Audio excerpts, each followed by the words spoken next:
Nos últimos dias, as denúncias sobre pornografia infantil nas redes sociais mais do que dobraram, tá? Foram mais de 1.000 ligações para o Disque 100.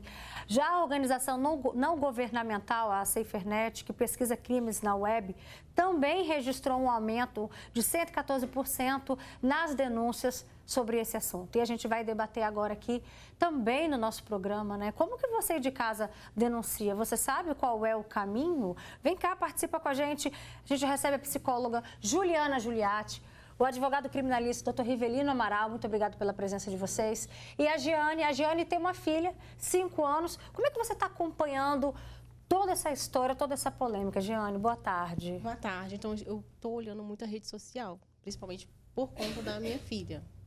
Hoje ela tem um celular, mas o dela é uma conta Kids. E mesmo na conta Kids tem muita coisa desse tipo. Sim. Então é muito difícil hoje deixar ela sozinha com o celular na mão ou com a internet. É difícil, eu não deixo. Esse caso acendeu um alerta para você que talvez antes, de alguma forma, você achasse normal? Sim. Por quê? Eu, desde que ela pequenininha, que ela queria assistir alguma coisa, eu já ficava monitorando. Então, essa questão me fez olhar com outros olhos de como eu estou passando isso para ela também. Apesar de que eu não deixo ela fazer muita coisa. A vida dela é criança, é brincar. Hoje ela tem 5 anos, então a idade dela é brincar. Eu quero que ela brinque, para que ela não perca essa questão, essa etapa da vida dela, né? Doutor, a gente se pergunta diante desses conteúdos que a gente vê, que acabou que a gente normalizou. A gente vai assistindo, porque no passado a gente também tinha isso, recebia essa carga de adultização, mas só que a gente está vendo que isso está numa constância. Como é que a gente faz para denunciar? Então, olha, infelizmente, a sociedade vai evoluindo, não é? Os crimes vão evoluindo e a legislação não consegue acompanhar.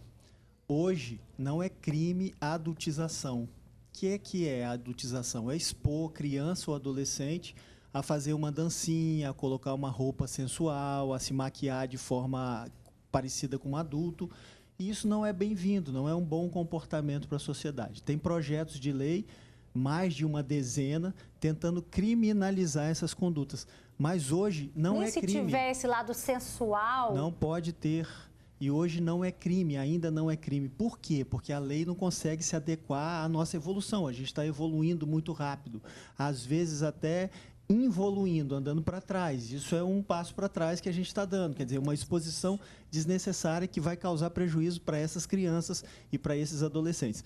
A reportagem mostrou muito bem, olha, ações desse tipo, muitas vezes, por que a lei protege? Às vezes a criança e o adolescente, ela sequer consegue entender o caráter ilícito da ação. Ela nem consegue ver que aquilo ali é uma coisa sexual, ela nem consegue ver que aquilo ali vai atingir um adulto que tem um desejo sexual fora do normal e fora do padrão.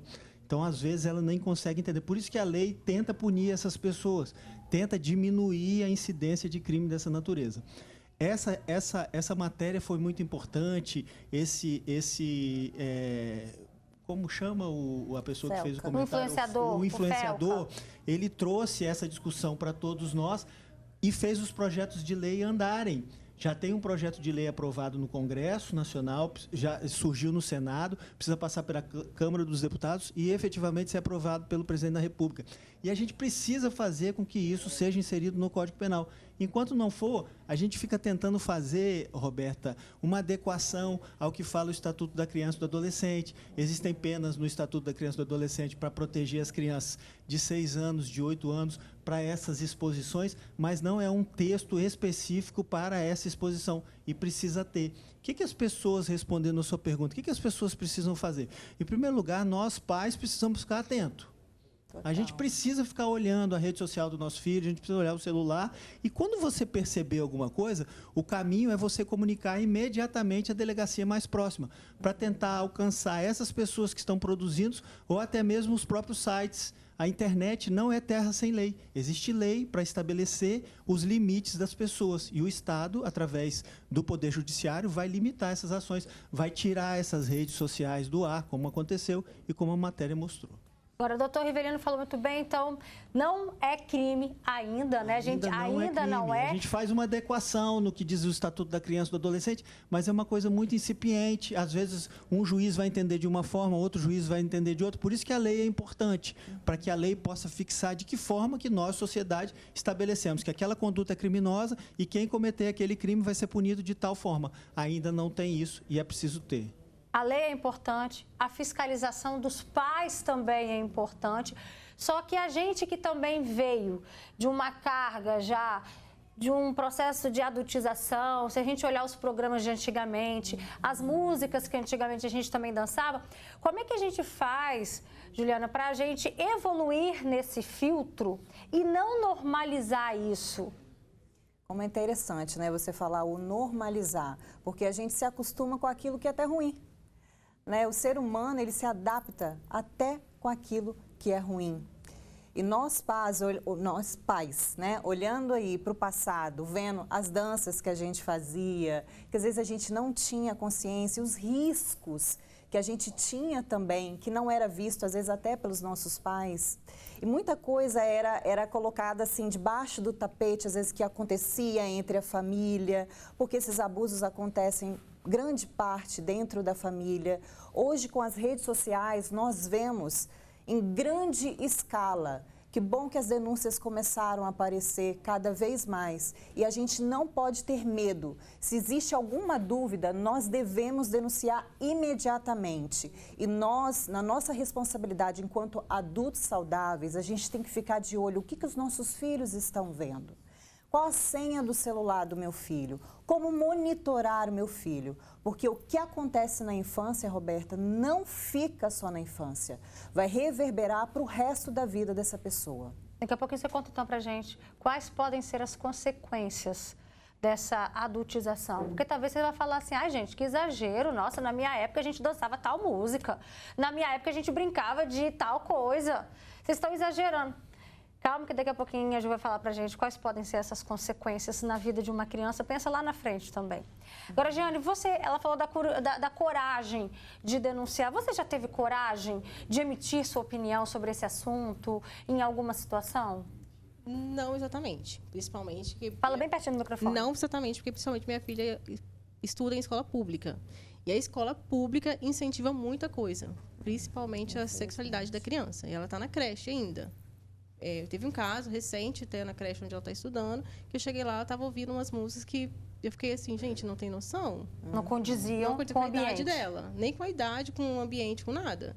E aí eu falei assim, o que eu vou fazer? Eu reclamei com a mãe, falei, nossa, você viu isso aqui? E ela, não, é normal. Aí eu falei, meu Deus, o que eu vou fazer? Conversei com a pedagoga, conversei com o professor, falando, não quero que a minha filha participe disso. Não quero que ela veja. Porque denunciar na Secretaria de Educação, eu não cheguei a denunciar, na verdade, eu nem me toquei em relação a isso. É questão mais de formação, acho que eu não me atentei em relação a isso. Existe muita maldade.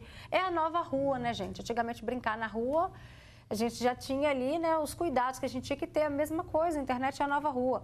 Tem gente dizendo, Roberto, eu sou completamente contra a adultização, eu vou ser tia de um menino, e mesmo sendo menino, não deixarei que ele veja, eu faça essas coisas. O Jonathan também participa com a gente, falando que tem uma filha de 5 anos, 2 sobrinhas, uma de 8, outra de 11 anos. Elas estavam viciadas em jogos, né, falando aqui do Roblox e um outro também. Em princípio, eram jogos ingênuos, aí começou a ver a fundo, também tinham ensinamentos de muitos conteúdos pornográficos, xingamentos e até também sobre matar as pessoas. Aí proibiu, viu? Esse é outro cuidado que a gente tem que ter. Ah, tá jogando, é um brinquedo. Nem sempre, tá?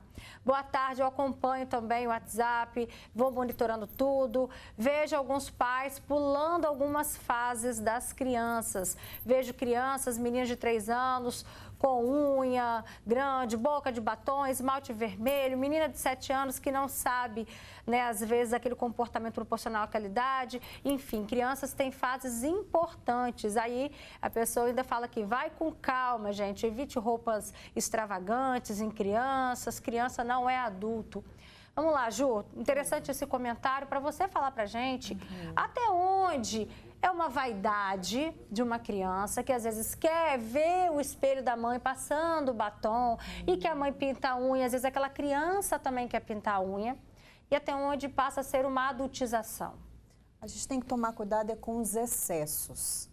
Né? Uma vez ou outra vai lá, gostei de pintar, também mamãe está pintando, aí pinta em casa, tal. Agora, quando aquilo vira uma rotina, não, eu preciso de fazer minha unha, eu preciso, né, igual algumas meninas, alisar cabelo, sabe? Crianças pequenininhas, não que seja totalmente contra, mas eu vejo assim um excesso de preocupação com a imagem daquela criança e o que aquela criança está vendo sobre a aparência dela. Então, isso já vai falando o quê? Da autoestima que está sendo ali implementada nessa criança. Ela precisa de expressar algo estético para dizer que ela é ou não é alguma coisa, né? Então, a gente precisa de tomar cuidado com isso.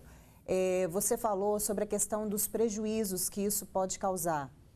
Quando a gente fala sobre esses abusos, sobre comportamentos que não devem ser adequados para uma criança, isso pode levar à ansiedade, isso leva à depressão, isso leva, inclusive, essa criança a entrar em relacionamentos abusivos. E às vezes essa criança, ela quer logo se envolver com outras pessoas, numa idade que ela deveria estar brincando, se envolver assim amorosamente. E pais que incentivam, às vezes, até o namoro entre crianças. Isso é uma coisa, criança não namora. Nós não devemos apoiar isso. Jane, você já se pegou em alguma situação como essa daí, que a Juliana estava explicando pra gente, sobre, às vezes, um excesso, né, de uma unha, de um batom? Já aconteceu isso na sua casa? Sim, minha filha, tudo que eu faço, ela quer fazer. Tudo. Se eu passo uma maquiagem, ela quer passar também. Se eu passo uma maquiagem, ela quer passar também. Se eu falo qualquer coisa, ela me imita em geral. Em tudo que eu faço, ela é meu espelho. Então, eu tenho que falar assim, filha, não, vai ser assim. Não tem que pintar a unha. Pintar a unha também ela gosta bastante. Aí eu falo, não vai pintar a unha hoje, não vai. Aí ela, briga um pouquinho, mas depois ela entende que não pode. Passar batom, ela quer passar os batons fortes. Falei, não, vai passar manteiga de cacau, brilhinho e olhe lá. Também não é sempre. Roupa dela, ela, graças a Deus, ela não gosta de usar roupa curta. Mostrar a barriga, essas coisas, ela já tem vergonha disso. E não foi nem eu que falei que ela não pode, ou teve alguma questão de brincadeira, né, com o corpo dela. Ela não gosta de mostrar. Então, graças a Deus, isso aí é mais tranquilo. Você se sente confortável, eu me sinto mais né? confortável, principalmente em relação a isso. Mas, em si, assim, menina, principalmente, ela espelha bastante na mãe, né? Como, acredito que menino também, né? Vai olhar mais para o pai. Mas a minha filha vê bastante o que eu faço. Então, eu tenho que ficar limitando ela. Isso aqui você pode, isso aqui não pode. Às vezes ela quer andar com uma roupinha que o pai dela fala, não, isso aqui não está combinando. Eu falo, não, deixa ela ir, ela tem que passar vergonha. Tipo assim, para ela tá se sentindo bem. Então, para a gente, nossa, vergonha, não, deixa ela ir. Se ela está se sentindo bem, ela vai assim. Ele que fica reclamando um pouquinho da questão das roupas. Monitorar, né? Tá por perto, atento. Agora, doutor Rivelino, para a gente encerrar esse assunto, né, qual é o papel da sociedade a partir desse momento, né? Um momento tão decisivo como esse, o que a gente deve fazer para que a gente proteja as nossas crianças? Isso parte de dentro de casa, né? Foge um pouquinho até do nosso papel dentro do direito. A gente precisa ficar atento aos nossos filhos, ao comportamento dos nossos filhos. Em relação ao direito, tem algo que a população possa fazer? A população pode se movimentar através das associações e cobrar dos políticos, porque assim, Roberta, a responsabilidade das leis, de criar as leis, é dos deputados e dos senadores. Então, a gente precisa cobrar. Mas eu tenho certeza que se a gente fizer uma pergunta, eu fiz essa pergunta na sala de aula ontem. Você se lembra qual foi o deputado que você votou? Você se lembra qual foi o senador que você votou? As pessoas sequer se lembram. Então, a gente precisa provocar para que esses agentes que criam as leis, que são os deputados e os senadores, façam essas alterações. A gente não pode ficar esperando que um youtuber possa, de alguma forma, movimentar o nosso país. A gente não pode ficar esperando que isso aconteça. Pode ser que não aconteça. Então, o legislador, quem cria a lei, tem um papel muito importante. Ele que faz inserir no Código Penal um tipo penal dessa natureza. A gente está vivendo esse sofrimento, os pais estão vivendo esse sofrimento. A internet ela tem um alcance, como a gente disse, que a gente não consegue calcular. Então, a gente precisa se movimentar, se for o caso, respondendo a sua pergunta, através das associações. para provocar nos deputados e nos senadores que se movimentem para aprovarem leis dessa natureza, para protegerem. O objetivo das leis é justamente trazer paz social, para que a gente tenha limites, que as pessoas respeitem e quem desrespeitar seja punido. E a gente não trata esse assunto como fogo de palha, viu? Porque já que ele veio à tona, o que antes estava assim normalizado por muitos, que a gente vá até o final para proteger as nossas crianças, tá, gente? Obrigada, Juliana, pela sua presença. Muito obrigada também, doutor Rivelino. Giane, dá um beijo na... Como é que é o nome dela? Laura. Na Laurinha. Tá bom? Um beijo.